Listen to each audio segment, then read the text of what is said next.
Good morning, everyone. Tuesday at 9 o'clock, you are watching Live Impact News on WCNC Plus. I'm your host, Jane Monreal. For the next 2 hours, we're going to bring you what's happening live in real time, and state lawmakers in North Carolina are busy. They are at it already at the General Assembly. This is the Senate Appropriations-based budget hearing that got underway around 8:30, and it appears that they are proposing a budget that is not like the one of North Carolina Governor Josh Stein. Let's go ahead and listen to that live now on WCNC Plus. Pennsylvania 38%, South Carolina 40%, Georgia 52%, Nebraska 38%, and on down the line. The average across the United States is 47% of the state budget is in education. We are 57% in the first year and 57% in the second year, and that is 18. This year is $18,637,000,000 out of a $32,587 million budget. With that, Mr. Chair, I would like to recognize Senator Overcash to go over the community colleges and the universities. Okay. Thank you, Senator Corbin. Welcome. Thank you, Mr. Chairman. I appreciate it. It's great to be here with everybody. As it regards our community college system, our great 58, the best in the country, we're investing $36.5 million recurring for key workforce initiatives through our Propel NC program. This is going to focus on key areas of healthcare, engineering, advanced manufacturing, trades, and technology. We're investing $12 million recurring in new high-cost startup workforce programs. We're increasing funding for the highly successful program to train our students with intellectual and developmental disabilities, to train them to enter our workforce. It's been a highly successful program. We're taking that up to $8 million recurring to expand that to 25 of our community colleges across the country. As Senator Corbin, Chairman Corbin alluded to, our community colleges' successful apprenticeship NC will now participate in the mentorship of those in our advanced teaching roles programs in our local K through 12 schools. As it relates to the UNC system, as I mentioned last week, the oldest and best in the country, we're investing $60 million to the system to enhance student success and to increase degree completion rates. We're expanding funding for the 4-year merit-based Cheatham White scholarships at North Carolina Central, Winston-Salem State, and North Carolina A&T. We're expanding funding for the NC Promise program at Elizabeth City State, Fayetteville State, UNC Pembroke, and Western Carolina. This also expands funding for North Carolina A&T agricultural research and cooperative extension programs. We'll now have a total of appropriations toward those successful programs for our ag and cooperative industries of $36.5 million. This increases Patriot Foundation appropriations to $2 million for scholarships for our men and women in the armed services, and also for the children and families of our disabled veterans. We're also allowing the UNC system schools to discount tuition for our active duty service members that are in our state in an effort to provide them with a high quality education here in North Carolina in our UNC system, and also hopefully a place they'll return to with families after they complete their service. We're also going to instruct both the community college system and the UNC Board of Governors to examine we're going to give the community college system funding to examine how they can strengthen collaboration across the 58 colleges and to review for any redundancies or inefficiencies.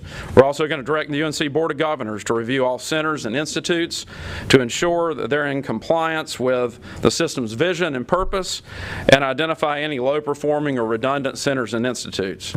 The Board of Governors will also conduct a comprehensive review of academic programs to improve student success and eliminate redundancies. UNC Greensboro and UNC Asheville will be exempted from this because on their own volition they've gone through that process, each identifying recurring savings of $2 million for the long term. And with that, Mr. Chairman, that's the education budget report. Okay. Thank you, Senator Overcash, and again, thank both of you for being here and for all your hard work. At this time, we'll have Health and Human Services. Senator Bergen, and you and your team.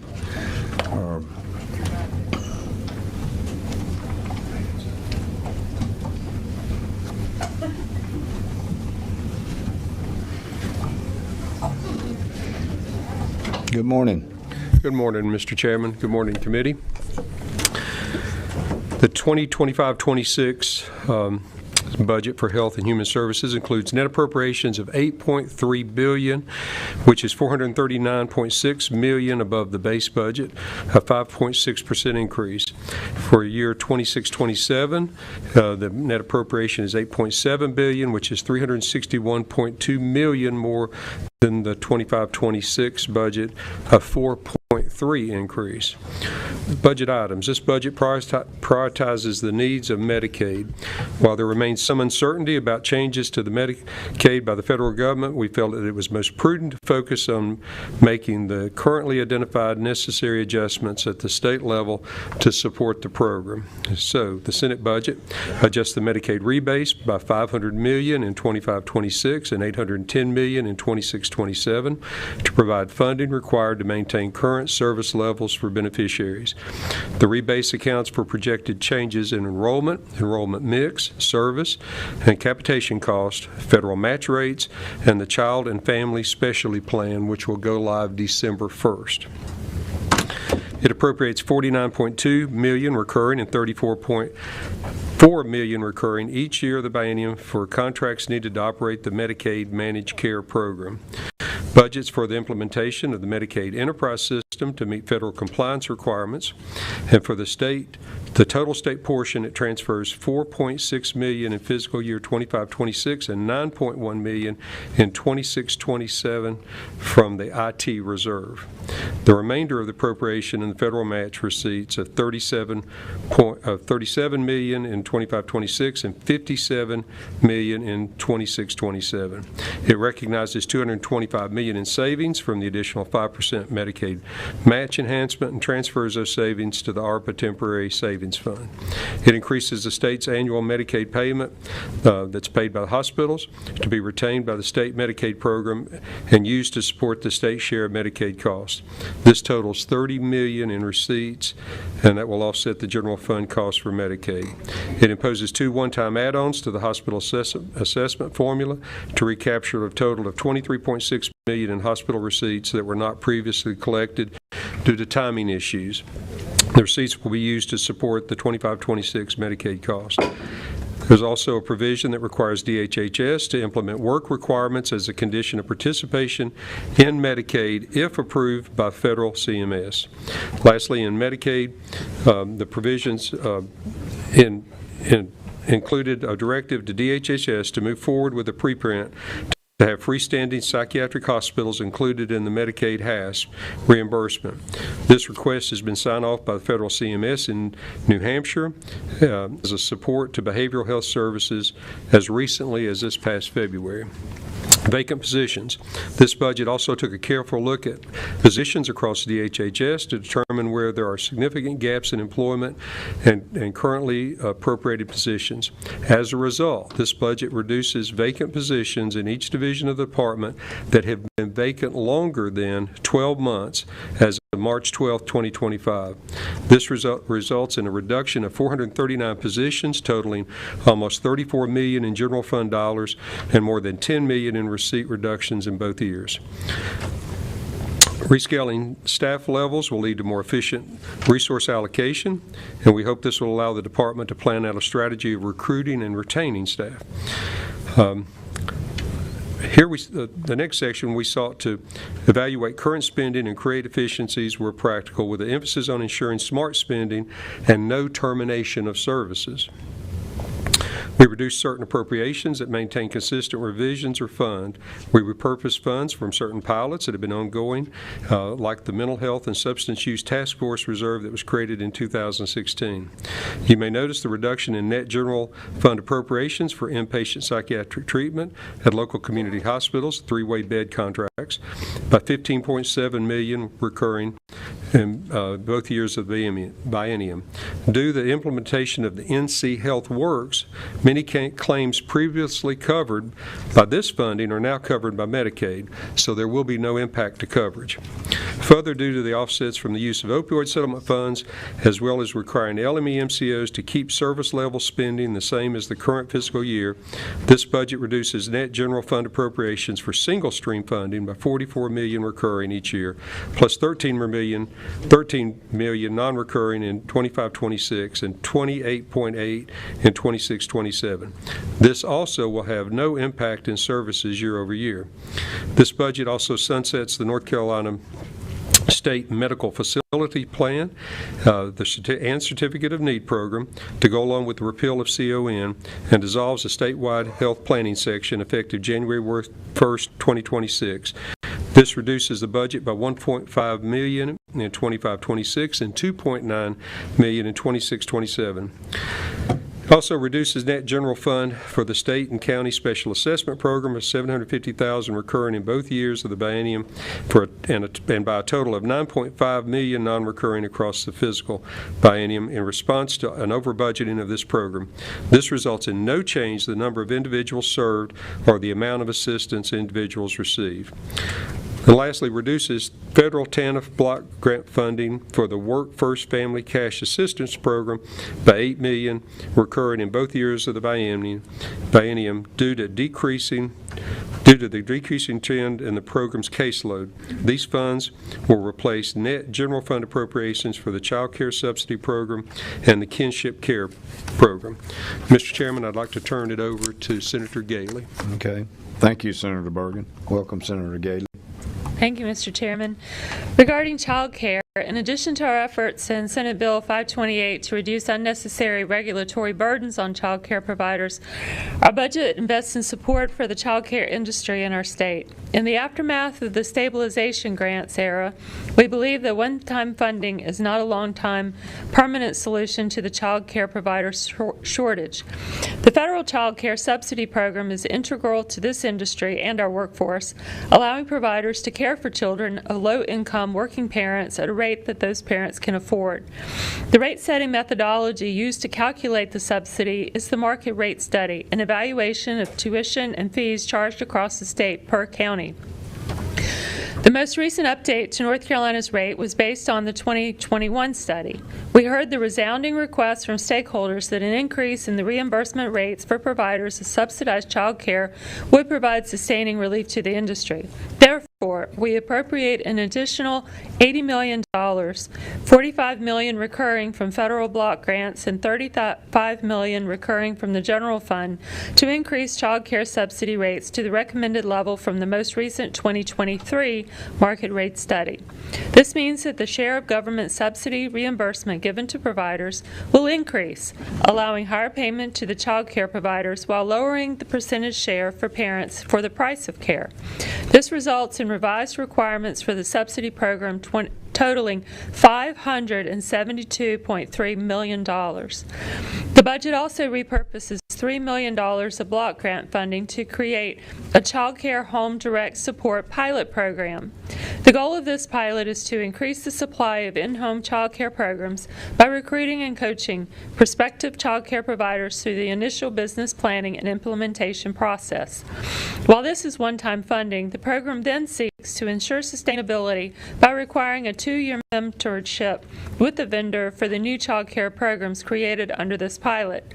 Lastly, in provisions, we reduce the monthly copay for families receiving subsidized child care services from 10% of gross family income to 7%, effective August 1st, 2026.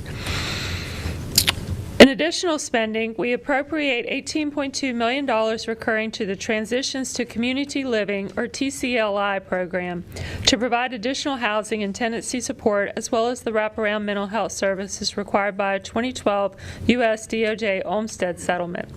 The budget appropriates funds to PATH NC to operate and maintain this child welfare information system statewide, $1 million recurring and $1.7 million non-recurring in fiscal year 25-26 and $1.8 million recurring and $5.2 million non-recurring in fiscal year 26-27. This system, in partnership with local DSS offices, NC Medicaid, and the provider of children and family specialty plan, is critical to the success of helping county DSS offices manage the care of children and the child welfare system. This is set to roll out this year. Another critical investment in data and data systems is we provide funding to support implementation of the EHR, or electronic health record. Here at 9:15 on Live Impact News, you're watching a meeting taking place right now for the Standing Senate Committee. Various leaders, including here Senator Gailey from Randolph County, talking on their departments, their requests on how to plan the state's budget. It is a budget unlike North Carolina Governor Josh Stein. So as that takes place, just a quick peek there at the top with the U.S. futures. Markets opening up in about 15 minutes. And meteorologist Chris Mulcahy saying windy is the word today for uptown Charlotte, but it does look beautiful in the Queen City. You're watching Live Impact News on WCNC+. Coordinated way, resulting in a longer timeline for implementation. Also, this budget supports the Office of the Chief Medical Examiner in 2 ways. First, it provides recurring funding to increase the medical examiner fees paid to county medical examiners, which the last time this fee was increased was 2015. Also, it provides recurring funds for 2 additional forensic pathologists in the Office of the Chief Medical Examiner, bringing the total number in that office to 14. We also provide funds to the Projects for Assistance in Transition from Homelessness, or PATH, which are grants that serve adults with serious mental illness who are homeless. And finally, for this section, we provide $15 million non-recurring one-time funding across the biennium to support the establishment of the Methodist University Cape Fear Valley School of Medicine. Mr. Chair, I'd like to turn the podium over to Senator Sari to wrap up the Health and Human Services presentation. Thank you, Senator Gailey. Good morning, Senator Sari. Good morning, Mr. Chair. I'll briefly conclude this with a few special provisions in the DHHS packet. The first is that this enacts the Health Information Exchange Compliance Framework that we discussed previously. The budget also creates a report on the North Carolina Pre-K program to provide details on current unused slots and proposals on how to successfully reallocate those unused slots across the state. It updates the Child and Family Specialty Plan to note the new launch date on December 1st, 2025. It modifies the number of Medicaid Standard Plan contracts by requiring 2 provider-led entities and regional contracts and clarifying the RFP process for those contracts moving forward. The budget extends the primary care task force, which first expired in May 2024. You'll also see the provisions in legislation we previously considered, Senate Bill 316, which lowers healthcare costs, entitled Lower Healthcare Costs, which seeks to address our healthcare costs from all angles to ensure that we create actual change in patients' lives and in their wallets. These provisions shine a light on every part of our healthcare system to see where cost drivers truly exist and to start to tamp down those costs by things such as addressing billing transparency, fair billing practices, prohibitions on charging facility fees and prior authorization. Your bill passed with nearly unanimous support in the chamber. The budget also requires certain reporting by dentists who hold permits to administer general anesthesia or sedation on adverse events that occur within 72 hours of that event actually occurring. Appreciate the opportunity to present. Thank you, members. Okay. Members, I just want to remind you have approximately 40 minutes to get your amendments to bill drafting. The cutoff time is 10 o'clock, and just a friendly reminder. At this time, we'll have our Agner team, Senator Sanderson. I'll recognize you and Senator Johnson and who else you're bringing with you? Senator Barnes, yeah. There we go. Good morning.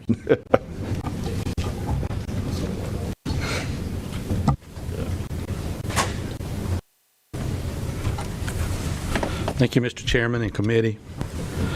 Now, please don't forget Senator Barnes. She's a vital part of the. I know. That's why I saved best for last in my announcing them.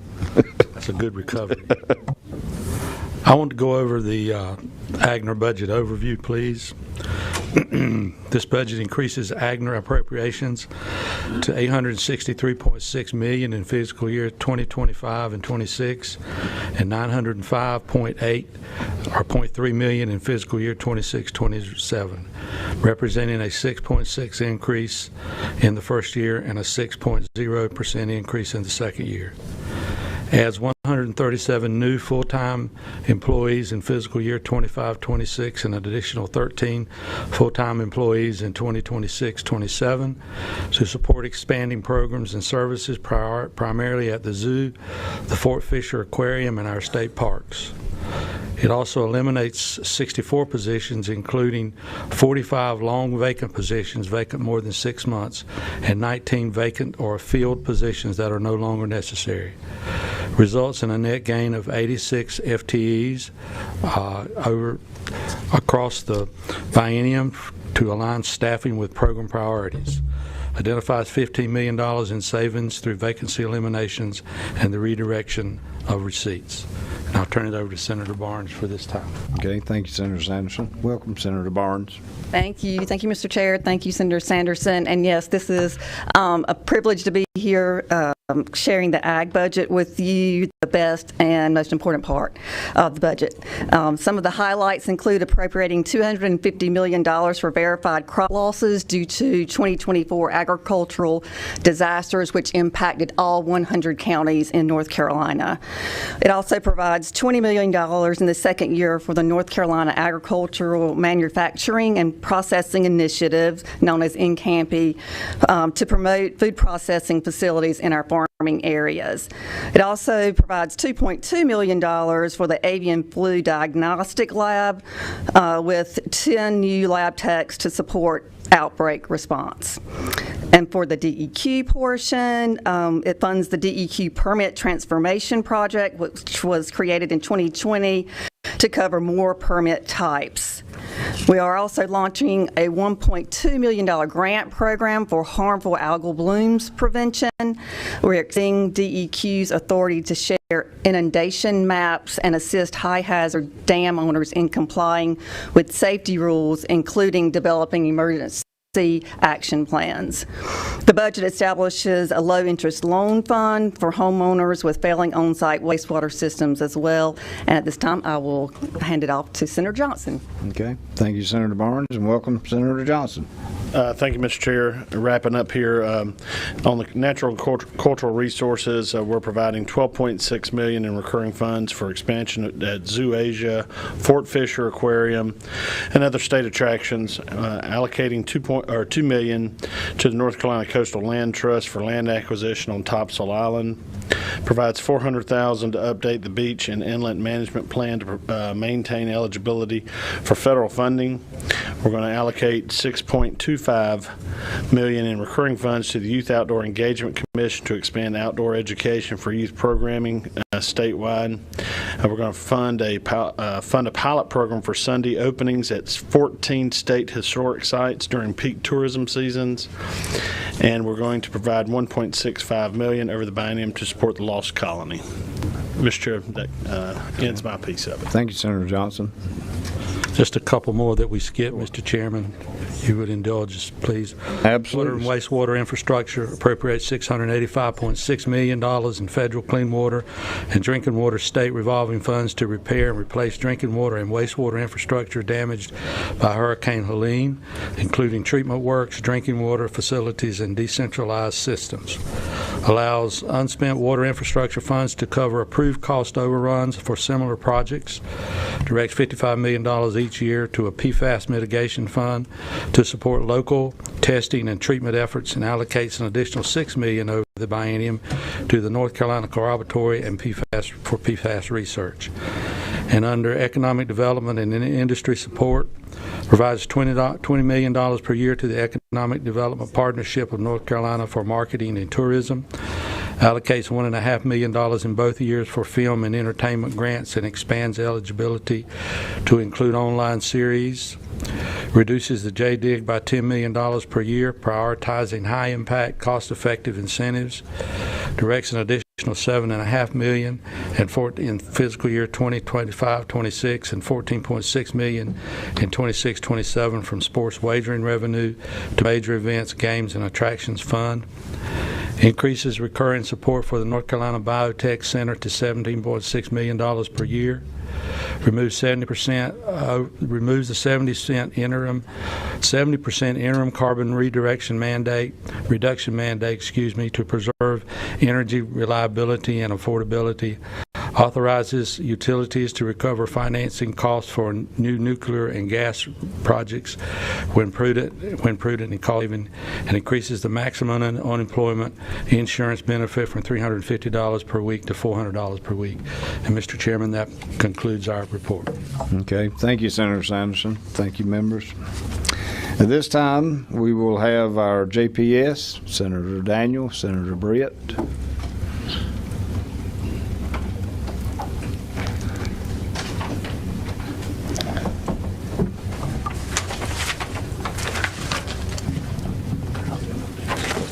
Welcome. Good morning. Thank you, Mr. Chair and members of the committee. Coming to what we think is the most important part of the budget, justice and public safety. The Senate budget for justice and public safety in fiscal year 2025 includes net appropriations of $4.03 billion, which is $236 million above the base budget, a 6.2% increase. In the next year, fiscal year 26, includes net appropriations of $4.05 billion, which is about a half a point increase. So over the biennium, it's a 6.5% increase, roughly. The JPS budget includes 157 position cuts, all of which are either long-term unfilled positions or positions that we felt like were unnecessary. The JPS budget provides over $10 million in recurring funding for new positions in the administrative office of the courts based on the workload formula. So by increasing the funding for these positions, it's our goal to ensure that the courts have the necessary resources to support that they need. The new positions include 5 new full-time magistrate positions, 28 new deputy clerk positions, 44 new assistant ADA positions, and 5 victim witness legal assistant positions in Mecklenburg. The budget also includes $2.5 million recurring to convert some temporary e-courts positions, which are IT assistance positions, to permanent positions within the administrative office of the courts, while also providing $3.8 million non-recurring in each year of the biennium for time-limited e-courts positions as we transition to the whole state being under the e-courts program, which will happen later this fall. Okay. Prosecutorial and District Court District 43, which is a lot of the counties out in western North Carolina, will be divided into two districts, District 43A and 43B. And then Superior Court District 5 will be split into two districts, Districts 5A and 5B. I think it may already be split, but just as being numbered. The budget allocates in the Indigent Defense Services, it allocates $25 million in funding over the biennium to increase private assigned counsel rates and continue program operations.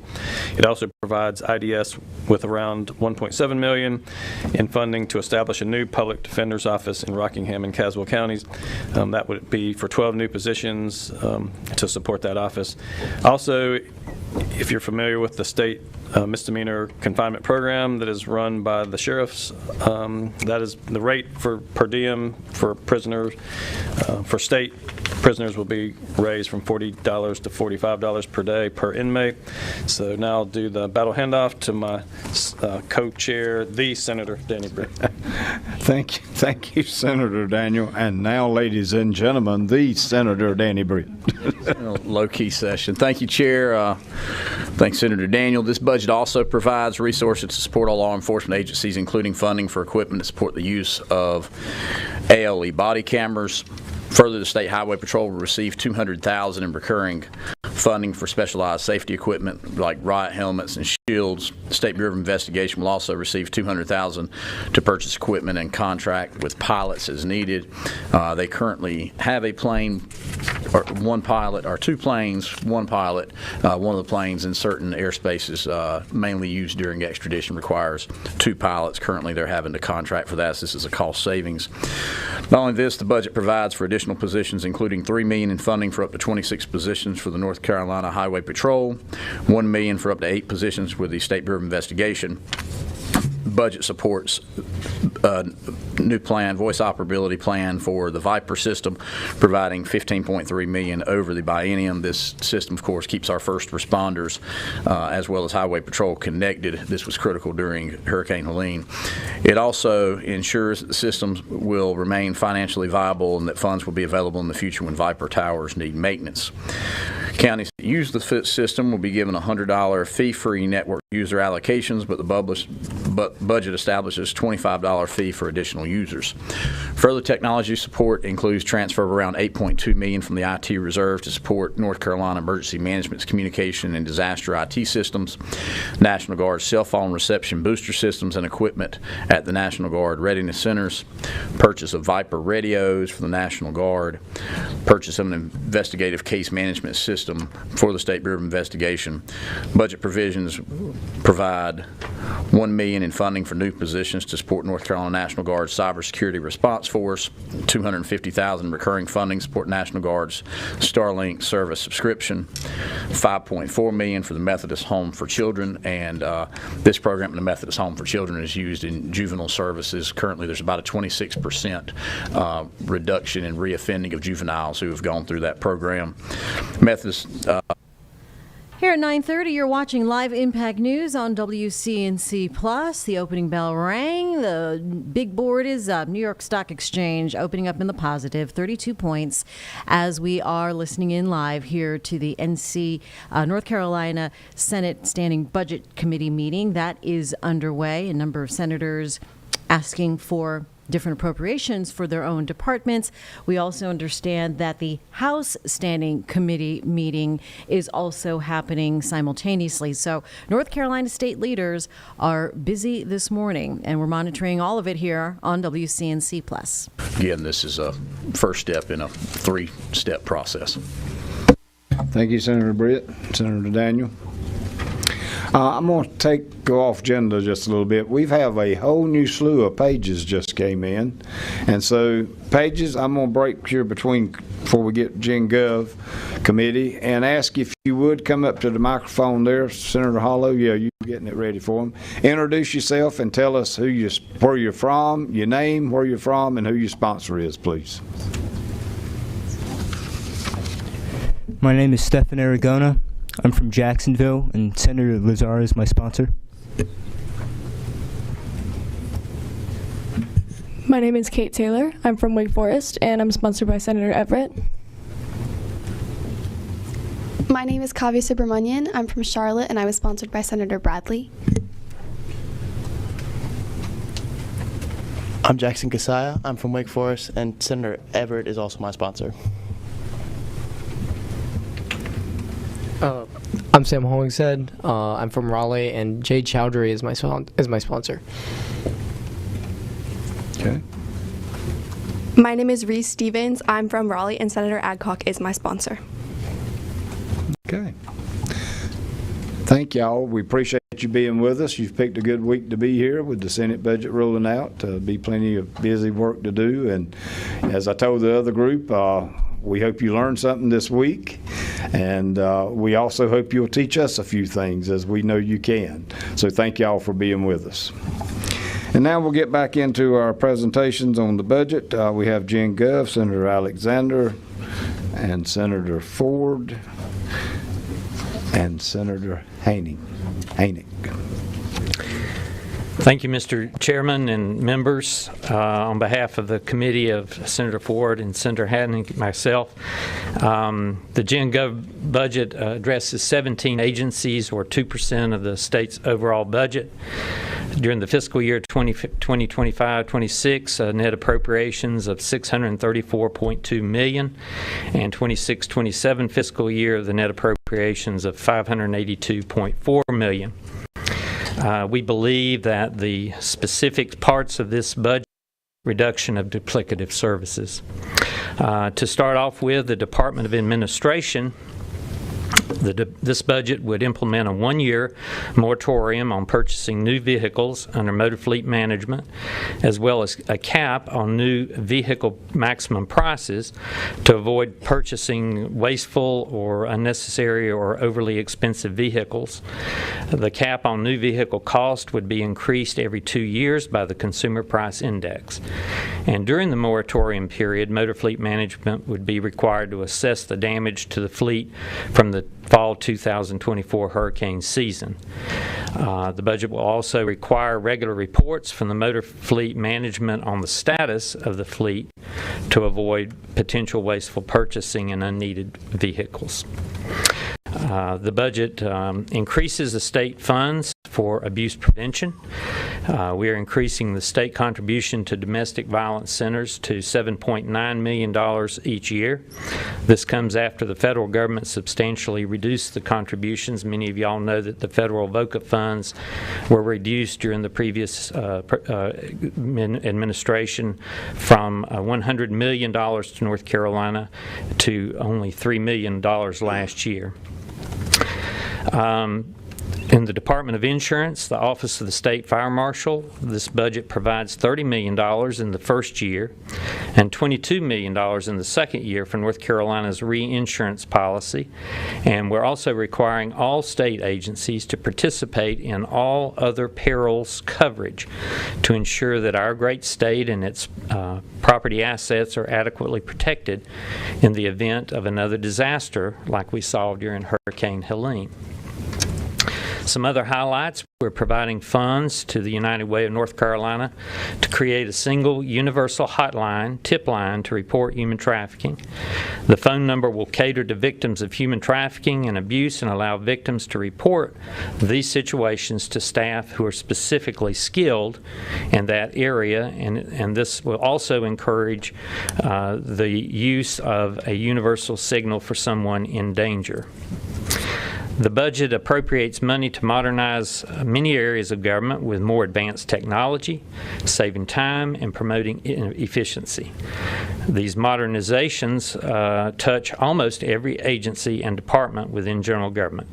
Examples include cybersecurity upgrades for the Department of Revenue, so that to ensure that the North Carolina residents' sensitive tax information is never leaked. The Secretary of State's office will also receive funds to transition away from paper forms into digital online documents for filing businesses or in nonprofits. And I'm now going to hand it off to the sartorially expressive Senator Haining. Thank you, Senator Alexander. First, I want to thank our team of the A-team, we call them, Catherine Tamer, Sergeant, and Bridget Edwards. Thank you all for keeping us on task. I know it was a difficult task at times. First thing I'm going to go over is Department of Military and Veterans Affairs. We are providing $42 million in funding to repair the Fayetteville Veterans Home so that it can be open as soon as possible. We also will be requiring the DMVA to provide advance notice to the General Assembly about the status of veteran nursing facilities before delayed maintenance makes these facilities unlivable. It is our first priority to treat our veterans with respect and never again require them to leave any nursing facility. We are providing $1.4 million each year from the Veteran Cemetery Trust Fund to better maintain the state's veteran cemeteries, including the Sand Hills State Veteran Cemetery. These cemeteries will be able to immediately start improving the grounds and maintenance. Previously, the Cemetery Trust Fund could not be used to maintain veteran cemeteries that were not full. By looking at long-term vacancy positions, we eliminated 23 positions. We also eliminated 57 duplicative positions. We eliminated unused or outdated programs, saving the total state gen government budget by about 5%.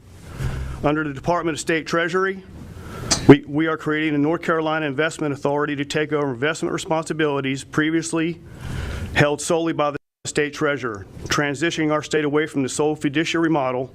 This change will strengthen our security of our Treasury and safeguard the savings of North Carolina residents for years to come.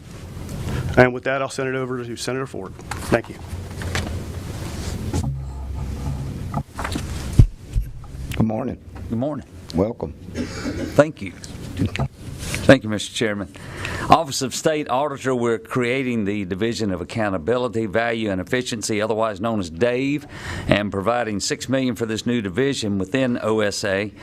This initial investment will quickly pay for itself as the division identifies waste within our state agencies in the coming years. We're providing $35 million across the biennium, $15 first year and $20 million in the second year to the auditor for the floodplain buyout public-private partnership pilot program. It's a bunch of P's there. This program seeks to modernize the state's floodplain buyout strategies. State Board of Elections, we're providing $13 million to complete the statewide election information management system and the campaign finance software upgrade. Thank you, Mr. Chairman. Thank you, members. Senator Hannick, Senator Alex. Hi, everyone. It is 9:40 Tuesday morning. I'm Jane Monreal, and you're watching Live Impact News here on WCNC Plus. Taking you live here in the studio, want to let you know that a great event is coming up, and you can tune here right here on WCNC Plus. We're about just less than 10 days away from the NFL draft. Are you excited? Woo! Yes, we are. Panthers fans, get excited. I know a lot of you are curious about what the team's going to do with their top pick. So leading up to the draft, you see there Sports Director Nick Carboni, along with our Daniel Stein, weekend sports anchor. They're going to break down all the possibilities. We've had a number of exclusive interviews here on Thursday nights at 9 for on WCNC Plus, exclusive content that you only see here. So tell your friends, keep on watching here on WCNC Plus. Next Thursday, lock on with the NFL Draft Special with Locked On. That's going to start at 7 p.m. here in Charlotte Eastern Time. And tell your friends to download WCNC Plus on your TV, and that way everybody can watch for free. All right, very cool, isn't it? Double locks. We're locked on to the NFL draft. Come on, Panthers. All right, want to switch gears because if you were with us yesterday, as it happened, we broke into some live coverage of an earthquake that hit Southern California in San Diego, rattling it with a 5.2 magnitude, the epicenter in San Diego County. Here's the latest this morning now from Liz Kreutz. People across Southern California jolted by a 5.2 magnitude earthquake in San Diego County Monday morning. It's terrifying because you don't know when it's going to stop. And we felt the whole house start to shake. The shaking felt from Mexico all the way to Los Angeles. The vibrating even felt in Palm Springs and among festival goers at Coachella. I thought my friend was just dancing in the back seat, but we just saw the sign shaking. The epicenter 3 miles south of the small mountain town of Julian. Just had a fat earthquake. Where the shaking knocked liquor bottles off shelves. Glass falling, whiskey, scotch, an assortment of different bottles. This video shows a woman grabbing her baby and running out of the house. At a local school, students taking cover under their desks along with their teacher. Be safe with our head.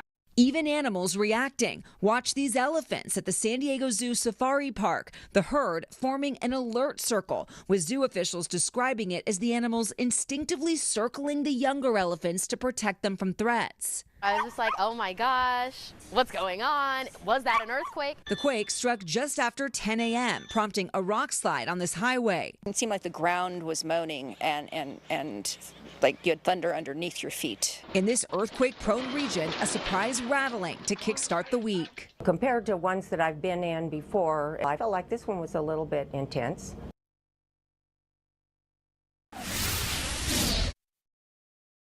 Having been through a number of earthquakes, having lived in Southern California for many, many years, Chris, and it doesn't, I don't know, you get somewhat jaded to the 5.2, you know.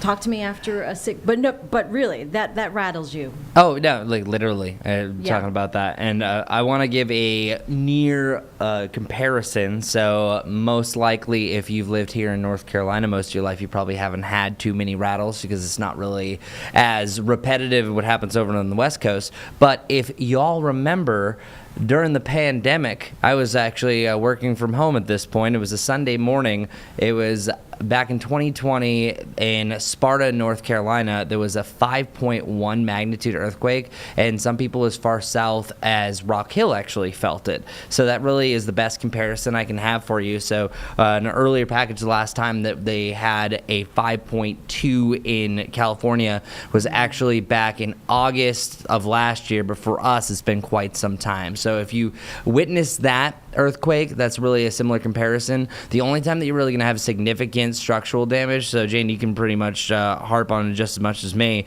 is whenever you have kind of like a poorly built structure that could bring it down. Other than that, you might see some cracks, some broken dishes that might fall off, but all in all, it's still a lower end. But one thing about the Richter scale, every level that you go up, so a 5 to a 6 is actually 10 times stronger than a 5, a 7 is 100 times stronger than a 5. So it goes up by 10s for even stage.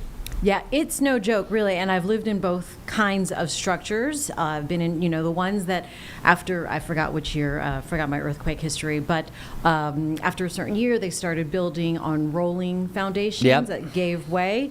But I've lived in historical buildings and worked in historical buildings as well, and you feel every rattle. It is quite scary. So under the doorway, under the tables, got that earthquake drill. Luckily, we hear that no one was hurt in this earthquake in San Diego. I think, because I want to pull up the video, I think the most fascinating thing, and we briefly mentioned it in that news story that we just had, about the alert circle that the elephants were doing. They know. So this is so cool. This is just an instinct that when something was going on, they start gathering around and they actually create an alert circle. So they're looking in each direction, trying to find each vantage point because they see that something threatening is coming. So I thought this is really cool. Everyone's standing guard. This is just something naturally built into them. Amazing. They have that beacon, and they there it know. is. Oh yeah, look at that. Gosh, they're so smart. Bum to bum. Man, elephants are fascinating creatures. They really are. And they're the only ones that actually think that we're cute. So just as we think elephants, just as we think baby elephants are cute, they actually oftentimes see humans and it's like, oh, like we would a puppy. So that's one fact that I've learned about elephants that was really cool. But yeah, you're seeing it right there. That's one thing about these events is that certain scientific things can even teach a scientist. I didn't know about alert circles. That oftentimes I've seen like sheeps going in circles. That's usually some sort of paranoid behavior that they'll start banding together. So this is kind of an outside version of that. Isn't that cool? So, Carlene, they think we're puppies. They think we're cute. Yeah, think we're cute, and we think that they're cute. It's a nice mutualistic relationship between us and elephants. They're always smiling to me. See, that's why. It's always nice to hear. They think that you're cute. So then now you know. Yeah, always fascinating to look at that, though. Yeah, and I was actually just watching videos of baby elephants play, and they're just fascinating. So to see that they are also protect one another through their alert circles is a really cool thing that came from this. But as they mentioned, everything's back to normal. So Jane, I actually want to ask you a counter question. Sure. Since you've been through multiple earthquakes, are people pretty much desensitized even for a 5 at that point, or? Yeah, I mean, I would say a little bit. I mean, I haven't lived in SoCal for 15. No, it's been almost 15 years now. Same amount of earthquakes, so nothing's really changed. But yeah, it's like after a little bit, that aftershock. It's like, oh, it's just a 3, a 4, 4.1. Oh, it's an aftershock. We'll be all right. But yeah, there is a little bit of a desensitization. Yeah, and especially a 4, so you're not really noticing too much at a 4. So here, let's raise your earthquake IQ. We're kind of doing it all together. So tectonic plates and earthquakes. Most likely you remember what a tectonic plate was from some age school. I don't know when they teach tectonic plates, so I can't even say 4th grade, 5th grade, 6th grade, who knows. But it's that pink line, that fuchsia-looking line that goes along the shoreline of North Carolina. Sorry, I'm used to saying that. Along California. Let's move to the other coast. And one thing that happens frequently, multiple times a day, is a 2 magnitude earthquake. So all this is what's happened over the last 10 days. But as you notice, that it has been very active through parts of California, but we really haven't had too much go on. However, zooming in, this is not, you can see that one little 5 that is still on the screen. So there it is. So, and then there's the aftershocks that Jane was bringing up, only an aftershock about a 3. But what exactly does that mean? So here is your Richter scale, your earthquake magnitudes. As I had just mentioned, every number that you jump by about 10 as far as the intensity goes. But then the amount of force that comes with it is actually divisible of a factor of 32. We won't get too mathy on you, just letting you know that it goes up a lot more as far as the force compared to just the actual strength and rattling. So this was about a 5, very similar to the Sparta earthquake that we had back in 2020. At this point, it's some property damage, and about 1,500 of these happen every year across the world. So this is not really a rare event. It's rarer than a 4 because about 10,000 of those happen each and every year. But looking at how much force is on this compared to others, this is fascinating. So a 4, usually noticeable shaking, sometimes very light is what it's considered. That's about the equivalence of 33,000 pounds of explosives. But a magnitude 5 is equivalent to 1 million pounds of explosives. So that's what I'm talking about, that it really goes up by 32 times if you're talking about the force that's on these. And I also want to bring up another point, because one of the biggest stories that we had recently was the deadly earthquake that happened over here in Mandalay, where they had a magnitude 7.7, and there was actually one in the 6s that was the aftershock within 12 minutes of this. So going back to our Richter scale, those are considered as a major to a great one. So at that point, you're talking about 1 billion to 33 billion pounds of explosives, loss of life, billions of dollars in damage. So it's amazing how if you go from each stage, even by a 0.1, how much force really changes on here. So luckily, this is I want to say only a 5.2, but Jane, as you've seen before, if this is a 5.7 and a 6, you're talking about a different story, because then at that point, it's more likely damage. Yeah, I was just looking at the latest death toll in Asia with that earthquake. Oh gosh, it's over 3,600 now. Wow. Yeah. See? I mean, you get that in a smaller country, a bit of third world, and in the city, and it was in the middle of the day, almost 5,000 people hurt. So we're looking at like 10,000 people in one way or another. Just catastrophic. Yeah, and you never want anything close to that here in the United States. And that's what's crazy about this Richter scale, is you're talking about a difference of 2.5, but there's such a big increase as you're going from each stage to each stage. So if you see anything with a 6+, that's serious. Yeah. Anything at 7, that's near historic. Now, what's odd about this is there's usually about 18 of those per year across the world. The reason why you don't really hear about them too much is you probably hear more about the tsunami watches, because a lot of them happen in the middle of the ocean. Right. And since they're so far in the middle of the Pacific, most likely, that they don't really impact land too much. So for them to actually happen in a densely populated area like that's just substantial. So not bringing it back over to Mandamar, but I just really wanted to put in perspective what this one was compared to the deadly one out there. And I honestly didn't know that the death toll had grown that much. No, yeah, That's I didn't either. substantial. It's been a while since we checked in, but yeah, just awful. And the cleanup and all the things, and it being on water. You know, the tidal waves that follow or accompany earthquakes of that nature.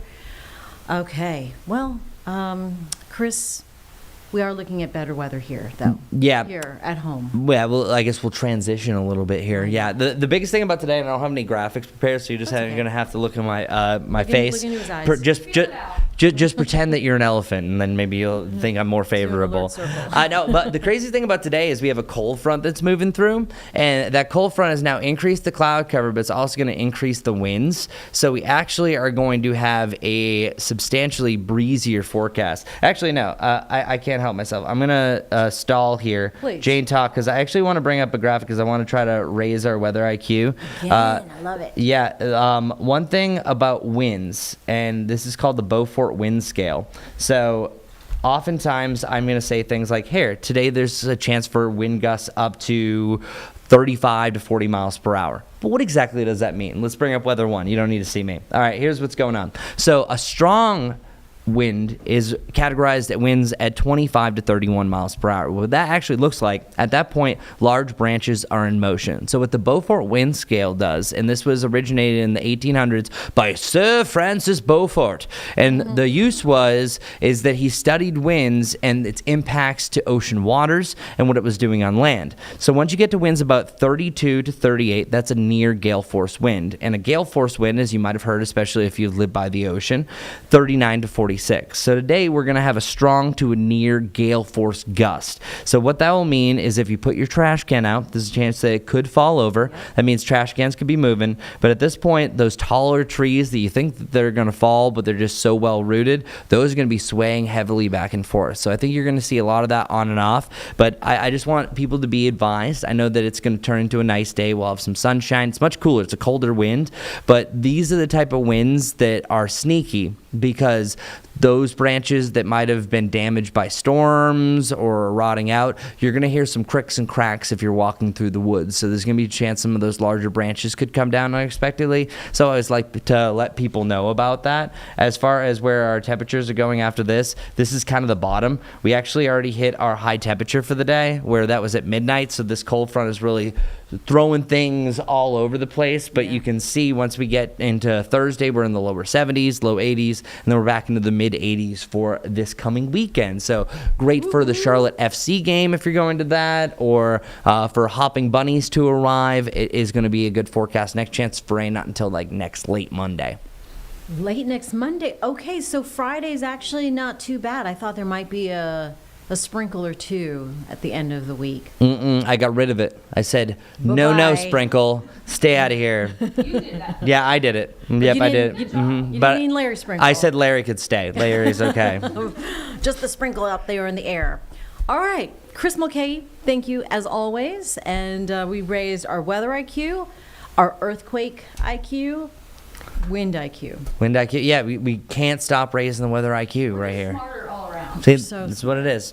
And I'm almost like elephants. Yep. What a callback. Well done. Right. Good to be here, y'all. All right, good job, Chris. Thank you. Excellent, as usual.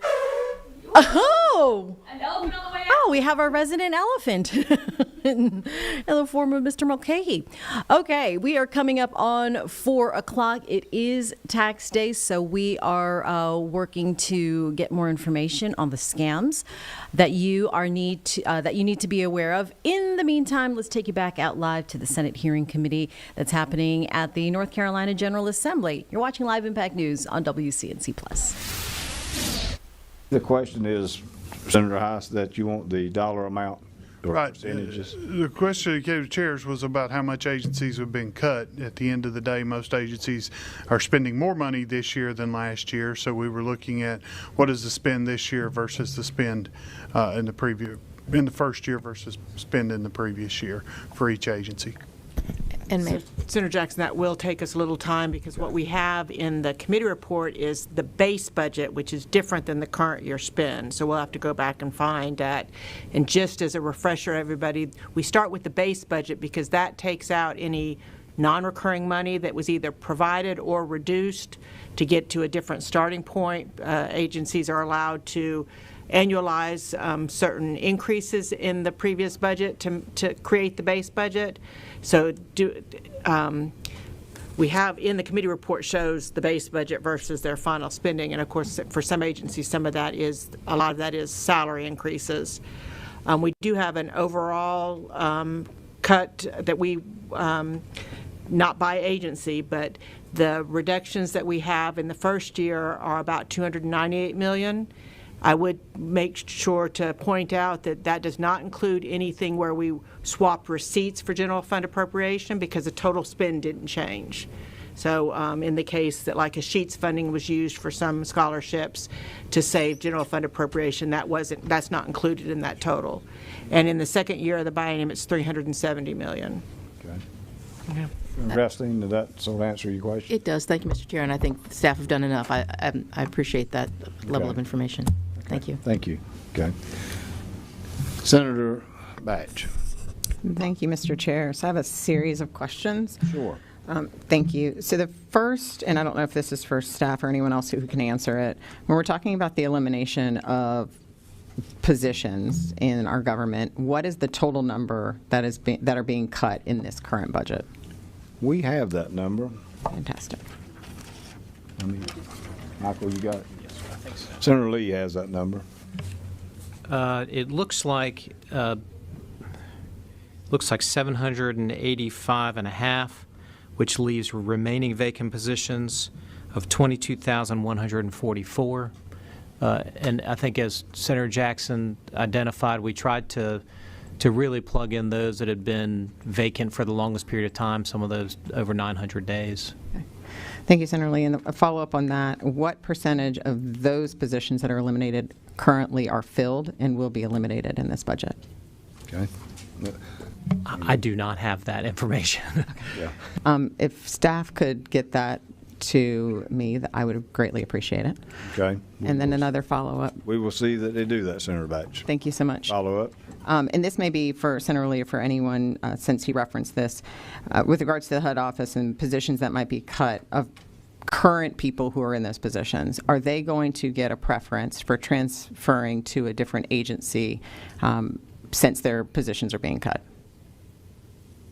I'm not, Mr. Chairman. Go ahead, sure. I'm not aware of anything like that within the budget bill. However, I assume that any of the agencies that have these significant vacancies may find that to be a factor in how they consider a job opening. We figured that would be up to the department heads and the agencies, as if they need to fill those positions that they have open. These would be a good opportunity. Mr. Chair.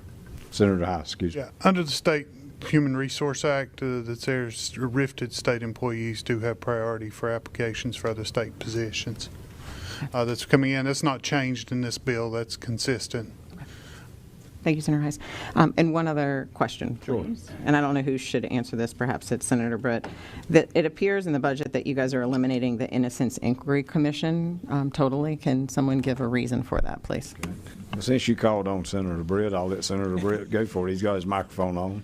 Yeah, so we were looking at cuts in each agency, and when we looked at the Innocence Commission, we looked at statistically the number of cases they've moved in the last 18 years and the number of hearings they've had. I think they've had about 15 hearings in the last 18 years. We also looked at what other entities outside of the Innocence Commission that were not-for-profit entities that handled those same things at no expense to the state, and looking at their efficiency and what they were doing, and looking at other agencies, they could do that at no expense to the state. That's why we chose that cut within that agency. Follow-up? Follow up, Senator Batch. What are those outside agencies? So Equal Access to Justice is one of them. The Actual Innocence Project is another one. Equal Access to Justice is actually funded with the state dollars, but the Actual Innocence Project is not. And there's another list that I can get you on email that I had staff to research whenever we were looking at this. All right, thank you. Follow up? Okay, thank you, Senator Batch. Questions from the committee? I've been asked for non-members on the committee, but I have Senator Meyer. But Thank you, Senator Meyer, before you get started, if we have time, I'm going to allow for non-members to ask questions as time permits. But Senator Meyer. Thank you, Senator Jackson. I have a question about the appropriation. I think it's $35 million to the state auditor for purchasing land in floodplains. I'm curious about why the state auditor was chosen to be given that appropriation, and historically, if we've appropriated money for floodplain purchases previously, who was You've been responsible watching for that? here live on Live Impact News on WCNC Plus, live Senate meeting hearing on the state budget there from North Carolina General Assembly leaders. I'm Jane Monreal, and this is WCNC Plus. As I was saying just a few minutes ago, of course, today is tax deadline in the Carolinas, an extension offered because of Helene, and that is to the state. But regardless, there are some tax scams that you need to be aware of. So I want to bring in cybersecurity strategist Patrick McNeil from GuidePoint Security this morning. Good morning, Patrick. Thanks for joining us here to talk about scams, because this is a time. Yeah, good morning. Thanks for having me. As you said, we all know that these scams are coming, and frankly, Americans lost $9.1 billion in fraud from tax and financial crimes last year, as reported by the IRS. And tax crimes are so prevalent that the IRS actually maintains a list called the Dirty Dozen of the top 12 most common ones. Wow, that is awful. So how can people know, what are scammers specifically doing to target their victims? Yeah, so unlike the scams that we used to see that had a lot of typos in them, we're actually seeing some really good, well-composed types of phishing texts, emails, and this year even fake IRS letters that will come to your real mailbox that impersonate an IRS agent. So, especially given today's deadline, I would expect even some fake calls impersonating an IRS agent or a text message. And you may even see scams that are related to Helene, with give me your information and you'll get even more of a refund for a donation or even more of an extension. Patrick, what are some of the telltale signs then that a tax-related email or text might be fraudulent? You said it right there, text or email. The IRS will not initiate contact with you over text or email at all with regard to tax payments, refunds, filing, anything. So if you get any sort of communication other than a letter in the mail about your tax issues, don't click on any links in the message. Verify the source. Go directly to the IRS website or your trusted tax professional that might be helping you file. What do tax scammers want? What do these cyber criminals want with our personal information? Well, one of the common thefts is to actually file a fake return on your behalf. And then that way they can change your address and actually get your refund if you have any. Otherwise, they're just looking to steal personal details so then they can go file for credit cards or other types of, financial accounts. And so are there certain groups of people, demographics that are being targeted more heavily? Not particularly. There's a lot of people that can be targeted. It's pretty much universal. I think that, my personal opinion is that the elderly may be targeted more, people who are especially financially vulnerable. All right. So once we figure we might have been a victim of theft, what is our recourse? So first off, if you are communicating with the scammer or fraudster, discontinue communication right away and file with the Federal Trade Commission at identitytheft.gov to let them know that you're a victim of identity theft. The IRS on its website as well has an Identity Central or Identity Theft Central page where you can go and fill out the IRS form to report that. And of course, if you're working with a tax preparer, make sure to notify that tax preparer. Now, depending on whether you've given a bank account to have your refund deposited into, you may need to notify your bank or your credit card company, any of those details. And it is even a good idea to go freeze your credit so that any information that was obtained isn't used to apply for other financial accounts. Good information, Patrick. What else do people need to know?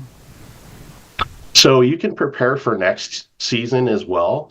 It's a good idea to go to the IRS and set up a identity protection PIN so nobody can file on your behalf.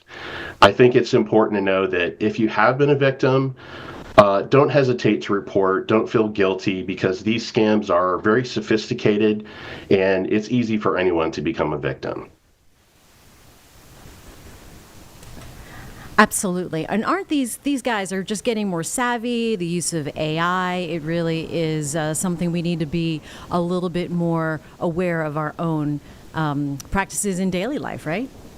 Right. Yeah. AI has really enabled these scammers to be more complex in their schemes, more sophisticated and more believable. And because they're automating things with AI, they can scam more people in a shorter amount of time with those very believable messages. All right, Patrick McNeil, cybersecurity strategist with GuidePoint. Thank you. Some great information this morning and really moving forward into next tax season. Thank you so much for your time. Thank you very much for having me. I appreciate it. All right. Take care.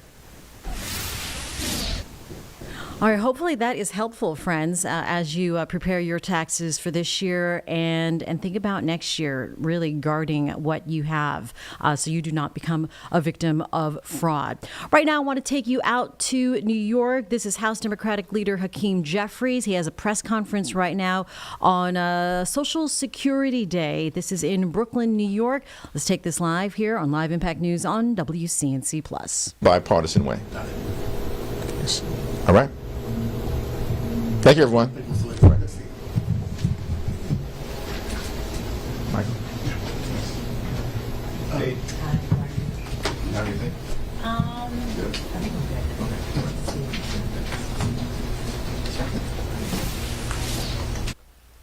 Don't you love when that happens? You go to a press conference and it ends.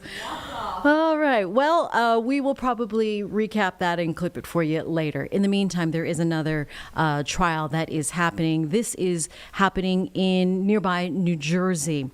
If you were familiar with the story, a tragic one at that last August in 2024, hockey brothers Johnny and Matt Gaudreau were killed when they were riding their bikes. It was the night before their sister got married. The person accused of killing them is accused of being drunk, Sean Higgins. So right now, this is a trial, a final disposition conference and motions that's taking place in Salem, New Jersey. Let's go to that here live on Live Impact News on WCNC+. That had been made. As Your Honor recalls, there was a phone call between the state and co-counsel with regard to a plea offer. Thereafter, we then received a written plea offer of 20 years. The state then said that plea offer of 20 years in writing was an error, that the plea offer then was a offer essentially of 35 years with regard. While researching that issue, and I'll agree that there's no motion, or will there be a motion to try to enforce the plea offer of 20 years,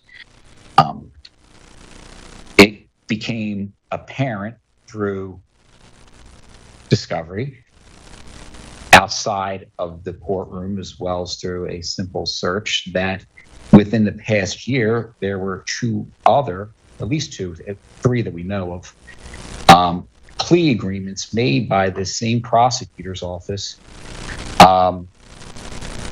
with regard to individuals that were charged with the same thing, except in one case, in the October of 2024 matter, the driver in that matter had a blood alcohol level of a 0.22, almost 3 times that of Mr. Higgins, and also was smoking marijuana.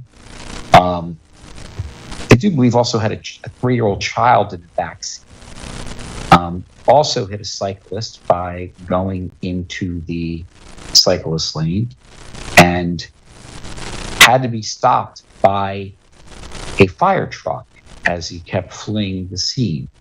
In that case, that individual, I believe was in front of your Honor, was sentenced to 7 years with 85% based upon a plea agreement state. Prior to that, there was also a matter of David Thomas, which was Judge Lawhon, where there was a term, 1 year was for a term of 4th-degree assault by auto, where Mr. Thomas killed another motorist while 3 of his passengers and the first vehicle struck were injured.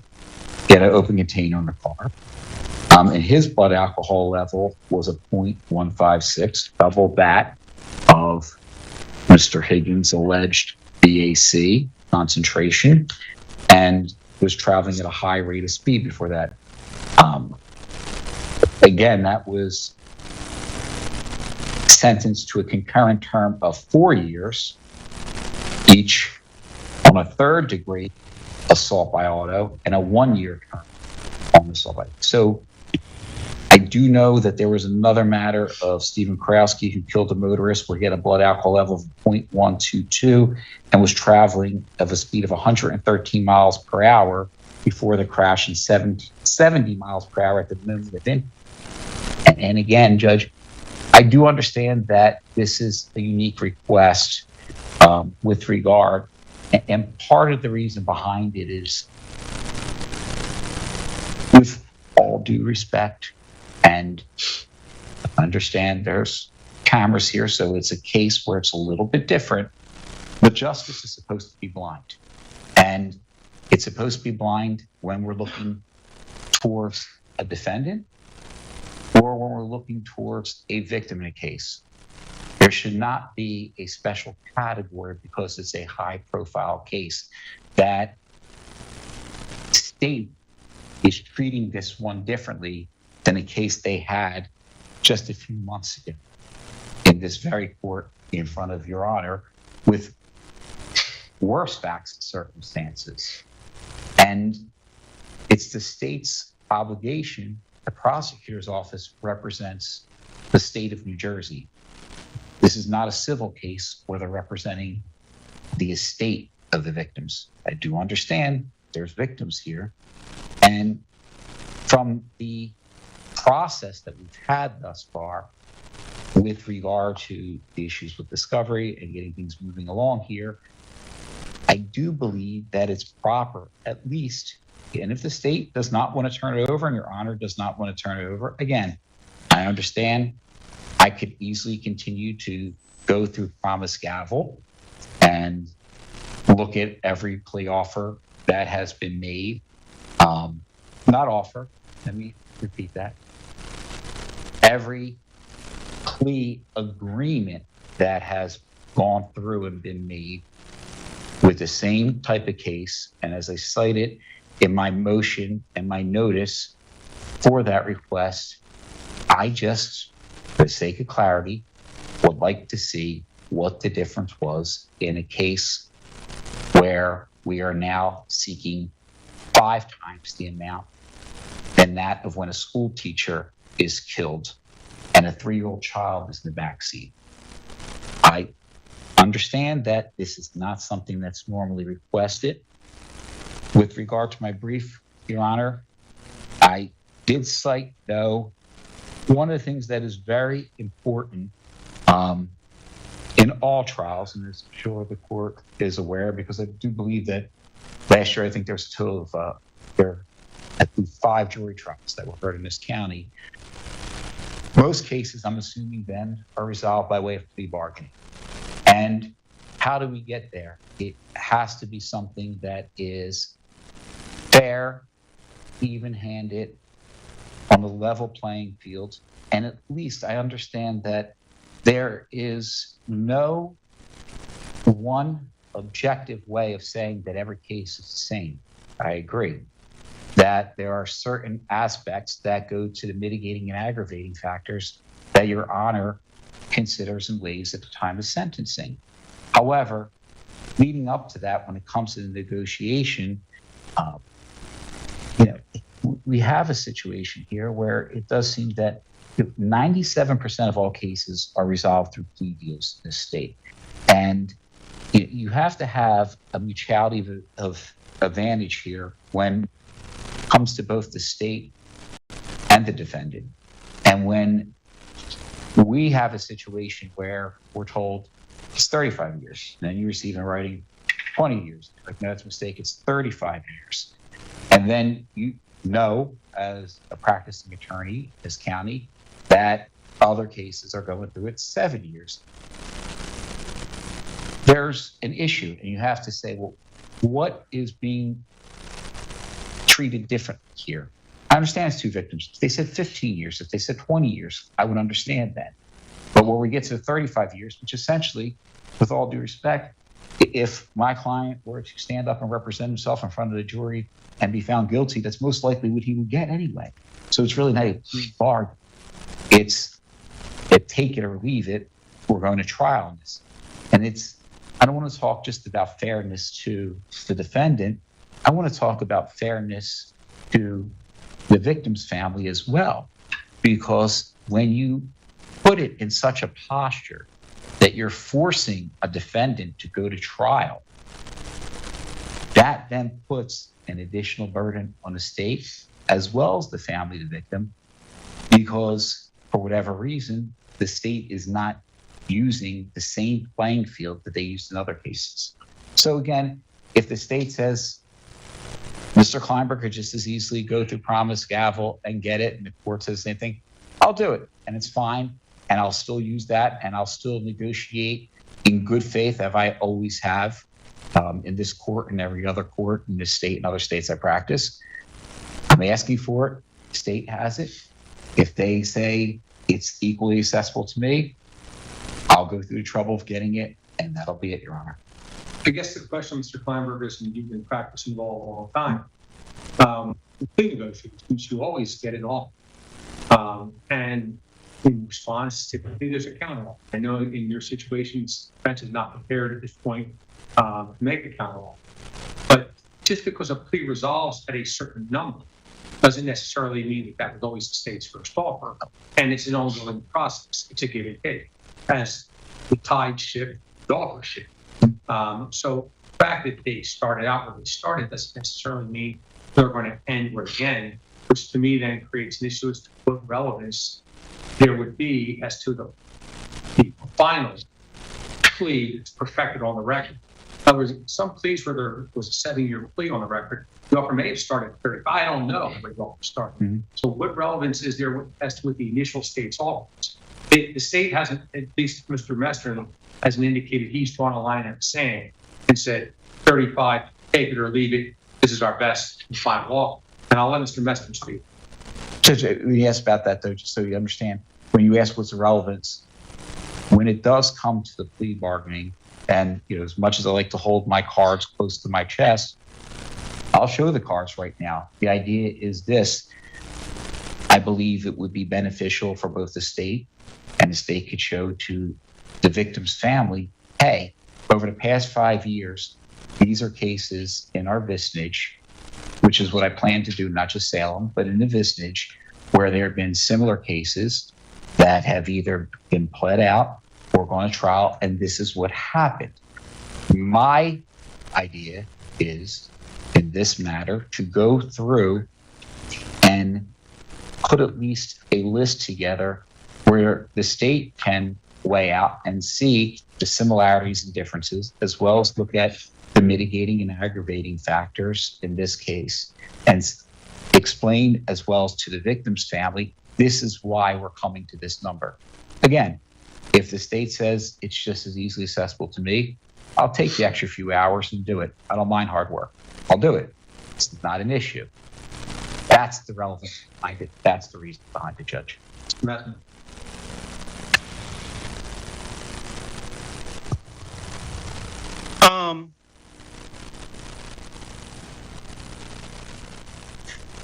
First off, I want to address, counsel indicated that there are victims here. There aren't victims here. There are victim survivors here. The victims are not here. They could not be here. And with regards to this motion, counsel knows that he has access to what he's asking for in Promise Gavel. There's no need for this motion. And the fact that he put facts on this motion in this very public case, drumming up similar cases, reopening wounds for these other victim survivors is a bit offensive and unnecessary. It is clear defense does not like the initial plea offer. If counsel does not like the initial plea offer, they can do what defense counsel does in every case in the state of New Jersey. They can tender a counteroffer when they feel they have enough evidence and have an argument to tender a counteroffer. In their brief, they cited 19 cases, federal or state cases, to support their argument for Your Honor to compel the offers. All of them deal with the actual pleas in those cases, not the offers in those cases. None of them require Your Honor to do what counsel's asking Your Honor to do. If counsel doesn't like the offer, they can tender a counteroffer. Now, with regards to what I do or don't advise the victim survivors, that's between me and the victim survivors. I've been with them for hours going over this case and what is entailed with this case. They are aware of what this case is going to be, one way or the other. So defense counsel doesn't have to do any of that. He doesn't have to worry about on his end. So that's fine. So I don't think Your Honor really needs to grant this motion. Again, if counsel wants to tender a counteroffer, he knows my phone number, he knows my email, he knows where my office is. Thank you, Mr. President.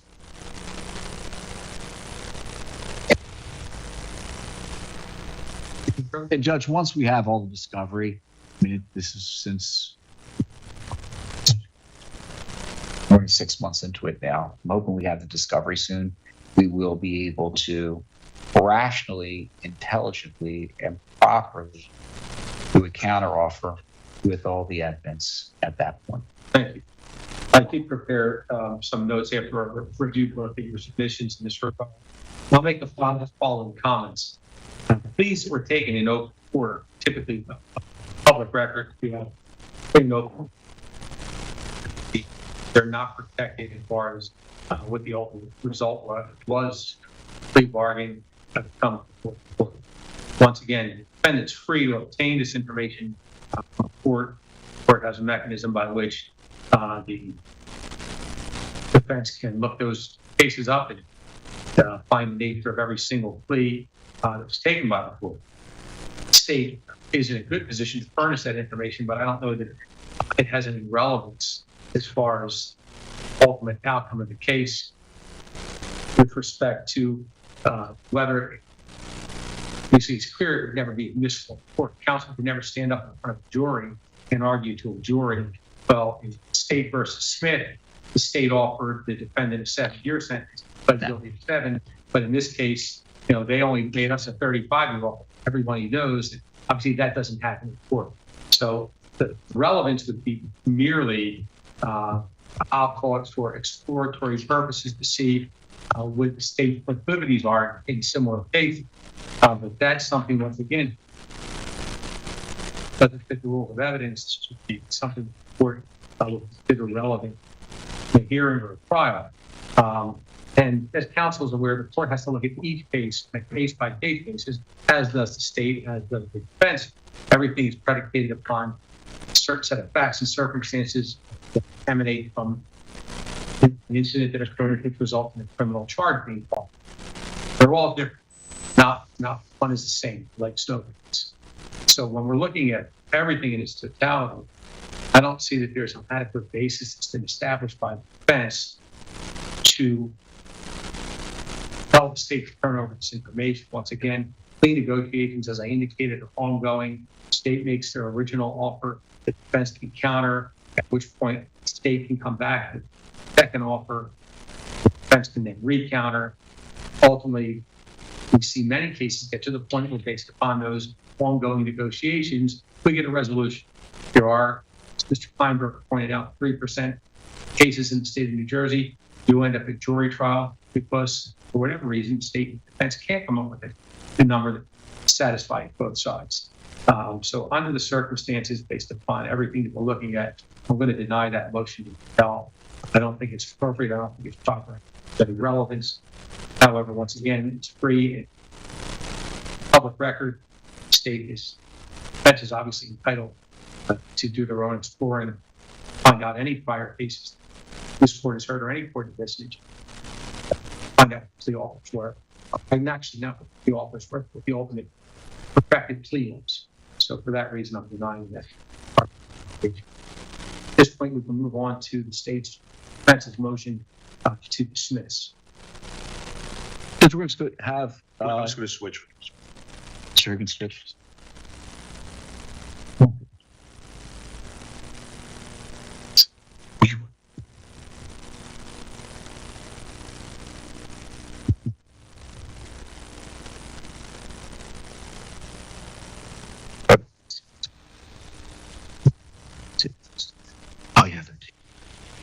Judge, thank you, and good morning. Good morning to everybody in the courtroom. Judge, defense's motion to dismiss the indictment. We submitted briefs on it, Judge. I'll frame the argument, or frame what the issue is here, and that is the state presented to the grand jury on December 11th, 2024, the charges in this case. And the original charges were of importance were the leaving the scene, but more importantly, the second-degree vehicular homicide, death by auto, or reckless vehicular homicide. After the presentation, Judge, the grand jury returned a true bill for 6 counts, 2 for first-degree aggravated manslaughter, 2 for second-degree reckless vehicular homicide, 1 count of fourth-degree tampering with physical evidence, and 1 count of second degree leaving the scene of a fatal accident. Judge, the first focus to frame this is on the presentation, the dismissal of the 2 charges or 2 counts of first degree aggravated manslaughter and the 6th count for leaving the scene of a fatal accident, Judge. And the reason for that is under State versus Hogan, there's an argument to be made that the state failed to present a prima facie case of each element of aggravated manslaughter, that the state failed to present a prima facie case for leaving the scene of a fatal accident, and that the state presented what's the court in State versus Curtis said, a distorted version of the facts by presenting only half-truths to the grand jury. And the grand jury, Judge, in the scheme of the criminal justice system, is the first step after charges for the state to move the case forward along. And it's an important function. It's one that's guaranteed by the Constitution to all defendants. They all have a right to have the case heard by a grand jury. And what is the grand jury's role, or what is the state's role, Judge? And that is, in seeking an indictment, the prosecutor's evidential obligation is to present the prima facie case that the accused has committed a crime. And nevertheless, in establishing a prima facie case against the accused, the state may not deceive the grand jury or present evidence in a way that is tantamount to telling the jury or the grand jury a half-truth. And I'm going to quote this, Judge, from State versus Hogan at page 229, and that is, the grand jury cannot be denied access to evidence that is credible, material, and so clearly exculpatory as to induce a rational grand juror to conclude that the state has not made out a prima facie case against the accused. If evidence of that character is withheld from the grand jury, the prosecutor, in essence, presents a distorted version of the facts and interferes with the grand jury's decision-making function. Judge, there's case law out there. There's an analogy that the grand jury is not only a sword for the prosecutor to move a case along, but it's also a shield to protect the defendants and the accused from overzealous prosecution or overreaching by the prosecution. So, Judge, let's start with the aggravated manslaughter counts, which are counts 3 and 4 of the indictment. The elements that the state needed to prove or present, not prove, Judge, but present to the grand jury of aggravated manslaughter is that the one, defendant caused the victim's deaths, that 2, the defendant so recklessly did so, and 3, the defendant did so under circumstances manifesting extreme indifference to the human life. And those are 3 elements, Judge. We concede the first one, that the defendant caused the victim's death, and that's based upon the autopsy reports. That the defendant did so recklessly, and Judge, I'm going to concede that just for this motion. The reason for that is under the reckless vehicular homicide counts in 1 and 2, the recklessness element was that Mr. Higgins had driven under the influence, because there's that certain section in that statute that when somebody is driving in violation of that statute, 39:4-50, that rises to the level of recklessness, where a state could then prove a case for the second-degree charge of reckless vehicular homicide. But the third issue here, Judge, or the third element, is that the defendant did so under circumstances which demonstrate that the defendant's conduct was done so under circumstances manifesting extreme indifference to human life. And that's where we go the difference between a second-degree death by auto, where there's just recklessness or drunk driving, to a higher element or a higher crime or a more severe crime of aggravated manslaughter, which needs to take into account, Judge, the drunk driving or recklessness, and then recklessness that is so high that the defendant's conduct would probably have caused the death of another person. Not mere possibility. It rises up to the probability, Judge. And that's in State versus Curtis in the Appellate Division, Judge, from 1984. It's the risk that the defendant caused by his conduct, which is the factor. It's not what's in his mind. It's not his intent. It's not his intent to pass somebody. It's the conduct. When you look at it objectively and rationally, did the conduct rise to the level of extreme indifference to the value of human life?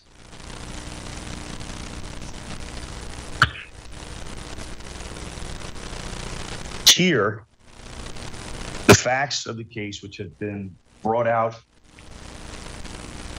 in court through motions, has been put out all over the globe in social media and also through the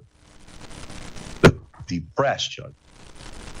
The facts are that Mr. Higgins was driving home from Taco Bell around 8:30 at night. It was dark. Judge, the evidence that we have so far in discovery shows that the 2 bicyclists were on the right side of the road, riding their bikes on the shoulder. And the shoulder, Judge, is less than a foot wide. So it's not even really a shoulder. It's just the side of the road. As Mr. Higgins was driving, the speed limit was 50 miles an hour. There were 2 cars ahead of him, a Ford Focus and then a Ford Bronco. Mr. Higgins, as the grand jury heard, said that he was traveling about 30 or 40 miles an hour, or maybe 30 or 20 miles an hour.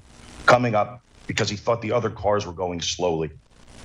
And he sped up, as you see people often do to signal to the other people, you got a car coming up, you're not going the speed limit. He goes to pass the Ford Focus on the left lane, which was allowed, because Trooper Pope, the grand jury, the presentation said it was a dashed yellow line. So there's no extreme recklessness or any recklessness in passing that car, Judge, although witnesses said that it came up at a high rate of speed, but we don't know what the speed limit is. We know that the one car, the Ford Focus, was driving at around 50 miles an hour. Mr. Higgins passes on the left, and he tells the police, but it's not presented to the grand jury, that he went back to the right. The Bronco, the second car, had moved over into the left as Mr. Higgins was passing the Ford. So what he did was, not knowing what that Bronco was doing, he went back into the lane. The state presents this as he was trying to pass the Bronco on the right. However, what Mr. Higgins explained to the troopers was, that Bronco went left. I don't know if he was trying to stop me, not sure what he did, so I went back into the lane. And unfortunately, when he went back into the right-hand lane, Judge, that's where the two bicyclists were. And it was... You're watching here live on Live Impact News on WCNC Plus. In court, the driver accused of killing two brothers the night before their sister got married in New Jersey, and the defense lawyer asking to drop the indictment for the person accused, Sean Higgins, accused of being drunk, in this final disposition before trial gets underway. Want to talk now about the cars, U.S. cars, data showing that used car sales in the U.S. are going up despite soaring prices, and tax season also has something to do with it. We're going to talk about it all with M. Nguyen. She is from Carfax, giving us this data. And M, thank you for joining us this morning. This data shows that cars are selling twice as fast as this time last year. Talk to us about that. Right. So new Carfax data shows that both car sales and prices are surging well beyond that typical seasonal pattern. So if you think about tax day and around this time, of course, people are ready to take those checks and turn them in for a down payment. Maybe it's a car they've been thinking about. But this time, this year is particularly different because we're seeing that surge even higher. So we actually took a look at the data between February and April of this spring and compared it to last spring. And the surge in used car prices was nearly 2 times that compared to last year. So just to kind of give you a perspective there, let's say instead of paying in the past an extra $500 during this time of year for a car, which is a little bit typical for this time of year, this time around for this spring, car buyers are paying somewhere around an average of $900. So you can see that increase and that surge is up 2 times. And it's not just the prices, it's the sales. So even though the prices are going up, the sales are going up as well. For used cars, they're going up fast. So that surge in used car sales is more than twice what we saw last spring. So what are some of the specific factors, market factors, driving this surge? So, of course, there's tax day. I kind of explained that they get this check. Maybe it's somebody who has been thinking or saving up for a down payment on a car. This is a pretty popular time for people to put that money down. The used car shortage. Remember, after the pandemic, new cars weren't being produced that quickly. So now it's being trickled down the 3 to 4 years later. Those new cars that would have been created would have been used cars now. So that shortage is being exacerbated. And then the nation's economic uncertainty, of course, is creating a lot of anxiety, and it's building this dynamic and very competitive market right now. What category, vehicle category, is doing particularly well, and why? Well, there are a few categories that are doing okay. It's usually the luxury brands, but when we're talking about the cars and the brands that are actually costing a lot more, nationally, we're taking a look at those used vans and minivan prices. They jumped a whopping $800 in March for those price hikes. And so the Southeast region, which I know you're in North Carolina, that is no exception. Those vans and minivans saw the biggest increase in average used prices across this region of about 3.5% month over month. So let's just give you an example so you can kind of wrap your mind around what 3.5% means for that area that you're living in right now. Let's say you're getting a minivan and you're getting it and it costs around $30,000 usually. If you're getting it around this time, at least what the numbers were in March, it would cost another $1,000. And that's a lot of money for someone maybe who had been saving up for a long time. Yeah, absolutely. How long do you anticipate this upward trend in used car prices to continue?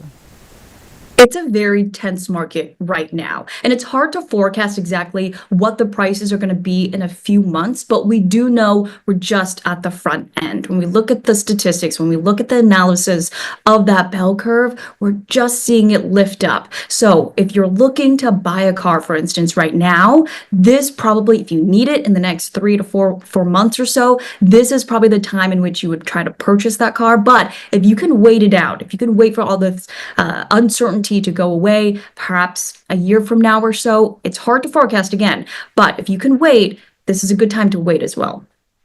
How about the new car market? Is that having an effect on the used car market? Absolutely. So when we look at the new car market and the cost of new cars, they're going up much faster than the used car market. And because of that, even though they're also selling pretty quickly, but because those price hikes are going up even faster than used cars, some people who may have had dreams of getting that new car, they might be looking for a more affordable option, which means a lot of people are going to be starting to go and look for those used car options, which is why we always recommend to do your research before. Get that vehicle history report before you look and buy those used cars, because that can give you more of an idea of that accident history. That can give you the service records, the past ownership. There are many more tips out there for car buyers if you are in the market to look for a new car. Any segments of the used car market then that aren't experiencing these high price increases?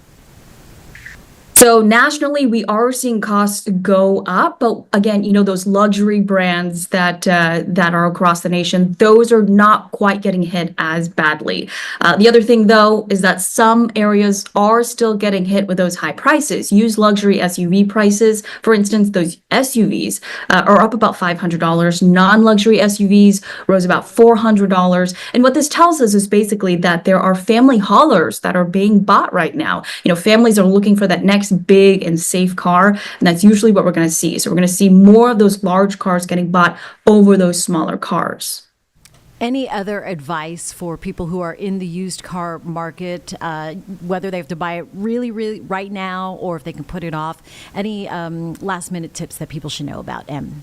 Yeah, that's a great question. If you have to buy something right now, there's a few tips out there. Again, get the vehicle history report, really know and do your research in the cars that you're interested in, but also know your budget. We have to understand that there are financial options out there. Think about that early, but then also stay open to the models that may fit your price range. Of course, take it for a test drive. In this type of market, when there's so much competition, you might find something online that looks like a very good price that you're going to go get. But you got to make sure you go in person, make sure that car is really there, then test drive everything, experience the performance, the comfort, the features. Always go to a reputable dealer if you can and ask questions. Know about the pricing, know about the recent repairs and upgrades. And then another key thing in terms of tips for any car buyer out there is to get an inspection. Have a trusted mechanic do a pre-purchase inspection, because they have that trained eye that maybe you and I wouldn't be able to see if there's a problem with the vehicle.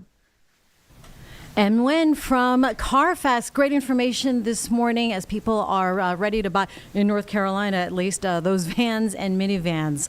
So we get it. Thank you so much. Appreciate your time this morning, Em. Thanks, Jade. All right, take care. All right, good stuff there. You are watching Live Impact News here on WCNC Plus. Next Thursday is draft day, if you don't know, and we have a draft special, NFL draft special, with our sports director Nick Carboni as well as Danielle Stein, because Panthers fans were curious about what the Cats are going to do with their top pick. So we're going to break it all down. We've had special guests every Thursday night, special content here just on WCNC Plus. So keep on tuning in and stay here on WCNC Plus. That interview series will continue this week. And of course, next Thursday, the big night out of Green Bay. But coverage begins here starting at 7 with Nick and Danielle.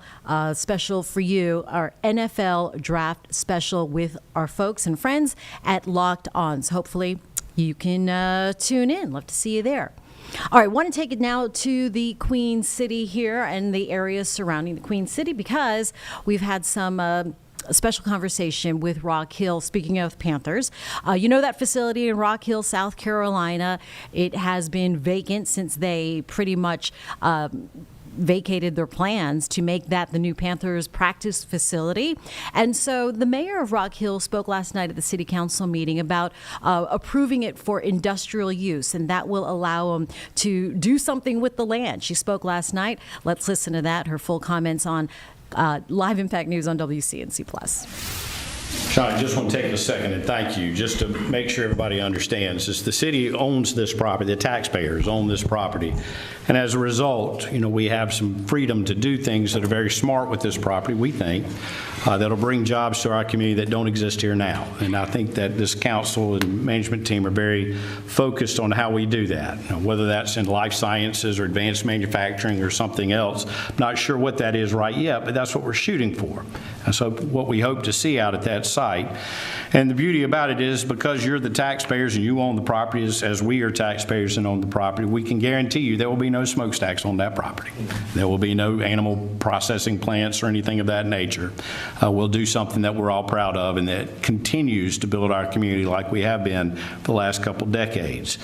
We're excited about where this takes us. It's a challenging time, but we should be stubborn optimists in this community, I think, because that's what we've seen happen for the last 20 years or so, is taking 30 years or so, taking calculated risk and being smart about it so that we come out with an outcome better than what we had the day before. So thank you to you and your planning team for going through this, the Planning Commission for vetting it as it was, and thank you again to our management team and council for their hard work. We've done a lot of work on this property to date, and we're happy. I did notice that there was a road name on there that will take off after this. There is no road that has that name, and there will never be a road that has that name on it, unless it goes to the trash can, of course, and we'll take it from there. Rock Hill City Council, not the only council members busy last night. Charlotte City Council, in their meeting, allowed Tarek Bakari, representative for District 6 in the South Park region, to make his last remarks before he goes to the federal government to work for the Trump administration in transportation. These are his full remarks at last night's business meeting last night at Charlotte City Council. There's Live Impact News on WCNC Plus. I wanted to recognize Mr. Bakari. I would like to acknowledge the receipt of your resignation from this council effective April 20th, 2025. Thank you for your dedication and service for the past 7.5 years, not only to your district, but to all of our city. At this time, I want to yield to you the floor for any remarks that you would like to have or comments that you would like to have and to share with us. Well, thank you. You haven't yielded the floor many times to me in 7.5 years, but every time you did, it was magical. I was a lot longer-winded when I started this 7.5 years ago. Something has beaten it out of me, but we've been through a lot of very rough times, and we've been through a lot of really great victories and times together. So I'll just say it has been the honor of a lifetime. I will continue to do everything I can to support Charlotte and the city we all love, and support you all and everything that you're working on. And again, we leave the rules of procedure behind. Everyone focus in on these. And you know, it's just, yeah, it's bittersweet. It's been a long time. We've done a lot. It's been rocky at times, but this has just been quite the experience of a lifetime. And I would just say, the only thing I ask is that every year you select the right person to read the MECDEC proclamation, who will do it in the traditional Charlottean voice that I have tried to do every year for 7.5 years. And I'm sure we won't have seen the last of each other. Thank you. Well, thank you very much.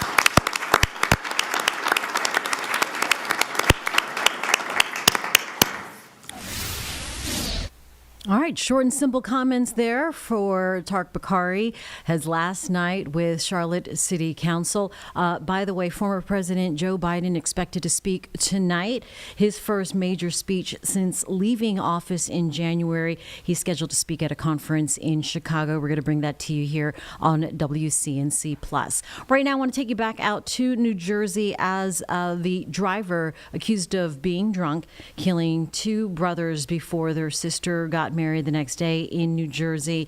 He is in court. One of the brothers playing NHL, professional hockey, the other one coaching.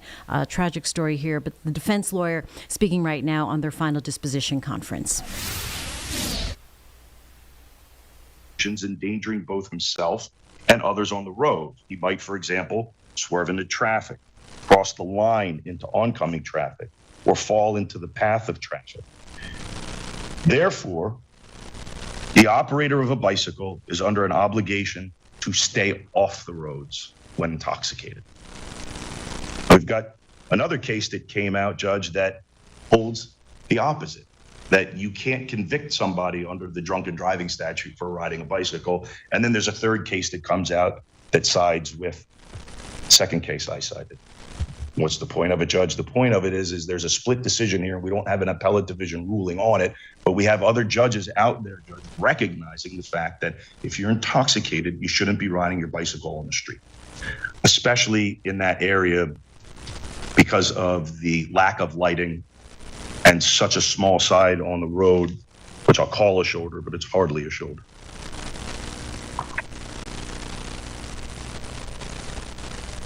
So, Judge, those are the facts that were presented to the grand jury with respect to the aggravated manslaughter. And I respectfully submit, Judge, that the evidence that the state did not present, for example, Trooper Pope's report that does not have any tire tracks in the grass, the fact that they don't know where the point of impact was, the fact that there's no mud or grass on the Jeep, the grand jury didn't hear that. It wasn't pointed out to the grand jury. The grand jury didn't hear Mr. Higgins's reasoning about why he went back to the right to justify his conduct, Judge. So I submit, Judge, that his conduct that night, while it possibly could have caused the death of others, was not probable that he would have. Judge, when we get then to leaving the scene of the accident under count 6 of the indictment, and excuse me, one Judge.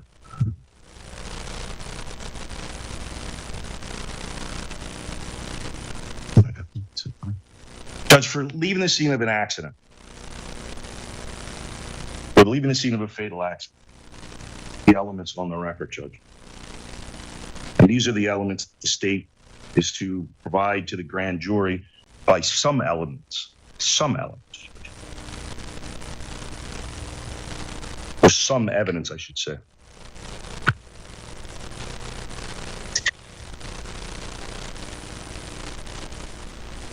When we talk about leaving the scene of an accident, there's 4 elements which the statute refers to and references to New Jersey Statute 39:4-129, which I know Your Honor knows from municipal court practice, sitting on the benches. Leaving the scene of an accident is a traffic offense. The elements of that, Judge, 1, the driver of any vehicle; 2, knowingly involved in an accident; 3, resulting in injury or death to any person shall immediately stop the vehicle at the scene of the accident or as close thereto as possible, but shall then forthwith return to and in every event shall remain at the scene until fulfilling the requirements set forth in the statute under subsection C, which is to then further report the offense under 39:4-130, which is reporting the accident. The issue here, Judge, is one, what was his intent, Mr. Higgins' intent, after he struck the two bicyclists and then coasted for the 1,500 feet? The car was disabled. He stopped. He told, and this was not presented to the grand jury, Judge, a witness came up. He said that Mr. Higgins told the witness that he was the driver and that he had been drinking. That witness told him, I'm looking back to see, I see bicycles over there. At that point, Mr. Higgins did not know that he hit a person or two people. It's in his statement, Judge, to the police that when he first hit it, he did not know what he hit. One of the elements, and an extremely important element to leaving the scene of an accident, is knowingly leaving a scene where you've caused the death of somebody. Mr. Higgins realized after he had stopped that he had hit the two bicyclists. Now, he was 1,500 feet away. The statute doesn't talk about go out with a measuring stick or a wheel to find out how far away you were. It's just you have to stay at the scene. Well, we all know that Mr. Higgins stayed at the scene. There's body-worn camera videos of him performing standardized field sobriety tests at the crash location, Judge. But he was 1,500 feet away. What the state presented to the grand jury was that he intended to leave, and there's zero evidence of that. The witnesses didn't testify to the fact that he got back into the car to go, that he had called for a ride, that he was walking away. And in fact, Judge, as we know from the discovery in the case so far, because Mr. Higgins had told the troopers this at the scene, he had had surgery on his knee that week, and he had stitches in it. So to walk back another quarter of a mile or so to get back would have been very difficult for him. But he was back at the scene, Judge, did his best to perform the field sobriety test, but all of that information was not presented to the grand jury. The state's case lacks that element, that Mr. Higgins knew at the time that he hit a person or people, and he didn't know that, Judge. And because of that, the state's presentation on that count fails. Judge, as I said, this is a situation where the court needs to focus on the duty of the grand jury acting as a shield and as a sword. And those are put in place, Judge, the shield to protect those who are accused of crimes